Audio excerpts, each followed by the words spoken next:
Subscribe to our channel by clicking the subscribe button. Click the bell button and enjoy the latest uploads from our channel.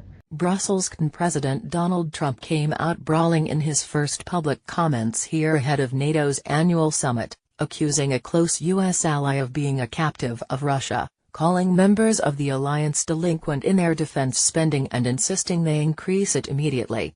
Trump's provocative comments, particularly those aimed at Germany, at the outset of the NATO summit are sure to amplify the sense of unease among the United States' closest European allies. Their concerns had already set in ahead of Trump's arrival on the continent, following weeks during which the U.S. president has increasingly and vociferously aired out his grievances against many of them. Trump is set to meet with both German Chancellor Angela Merkel and French President Emmanuel Macron on Wednesday, according to Press Secretary Sarah Sanders. The U.S. president signaled that he would take that approach in Brussels as he departed the White House and via mid-air tweets aboard Air Force One, but the U.S. president's direct criticism of a close NATO ally, Germany, and his ongoing airing of grievances on European soil took his criticisms up a notch. The blistering comments are setting up another jarring contrast as Trump is set to cap off meetings in Belgium and the United Kingdom by holding a summit with Russian President Vladimir Putin, who has largely been spared of Trump's diatribes. "I have NATO, I have the UK, which is in somewhat turmoil, and I have Putin. Frankly, Putin may be the easiest of them all. Who would think?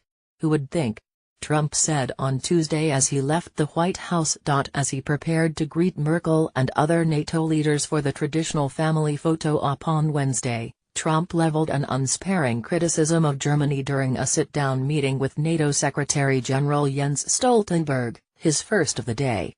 "Germany is a captive of Russia," Trump said during a meeting Wednesday with NATO Secretary General Jens Stoltenberg, pointing to German reliance on Russian natural gas. "It's very inappropriate. It certainly doesn't seem to make sense that they paid billions of dollars to Russia and we have to defend them against Russia," Trump said, setting off an impromptu debate with Stoltenberg, who maintained that despite these differences, NATO allies have always been able to unite around our core task to protect and defend each other. "How can you be together when a country is getting its energy from the person you want protection against or from the group that you want protection against?" Trump said. German Defense Minister Ursula von der Leyen preemptively rebuffed concerns about any German dependency on Russia in a Tuesday interview with CNN's Christiane Amanpour, saying Germany has a very diverse mix of energy supplies.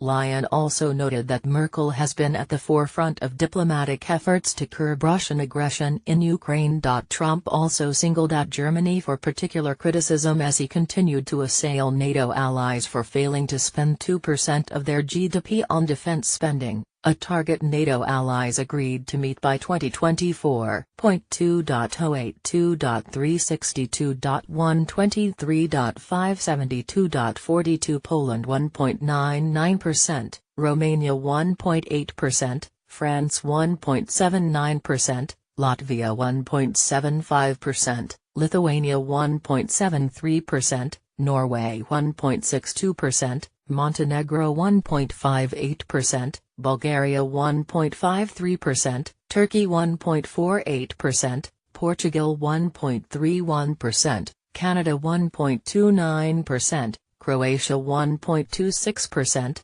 Germany 1.24%, Slovak Republic 1.19%, Denmark 1.17%, Netherlands 1.15%, Italy 1.12%, Albania 1.1%, Hungary 1.06%, Czech Republic 1.05%, Slovenia 0.98%, Spain 0.92%, Belgium 0.9%, Luxembourg 0.46%. Trump erased that timeline as he stepped up his calls for increased defense spending, saying allies should do so immediately. "I think these countries have to step it up, not over a 10-year period, but they have to step it up immediately," Trump said, pointing to Germany in particular as a rich country that could increase defense spending immediately tomorrow and have no problem. "Germany also does a lot for NATO. We are the second largest donor of troops, we put most of our military abilities into the service of NATO, and we are strongly committed in Afghanistan, where we also defend the interests of the United States of America. Because the deployment in Afghanistan has to do with the only example of Article 5, Merkel said upon arriving at NATO headquarters Wednesday. Merkel also noted that she grew up in Germany during a time when part of Germany was controlled by the Soviet Union, and pointedly noted that Germany can now form our own independent policies and can make independent decisions. A confrontational U.S. president has become the norm in the West, most recently when he infuriated the top allies at the G7 summit in Quebec. That summit turned into a fiasco when Trump took aim at the summit's host, Canadian Prime Minister Justin Trudeau, soon after he departed the meeting. Trump is facing a similar setting in Brussels as NATO member countries have gathered for the alliance's annual summit, while TrumpCon,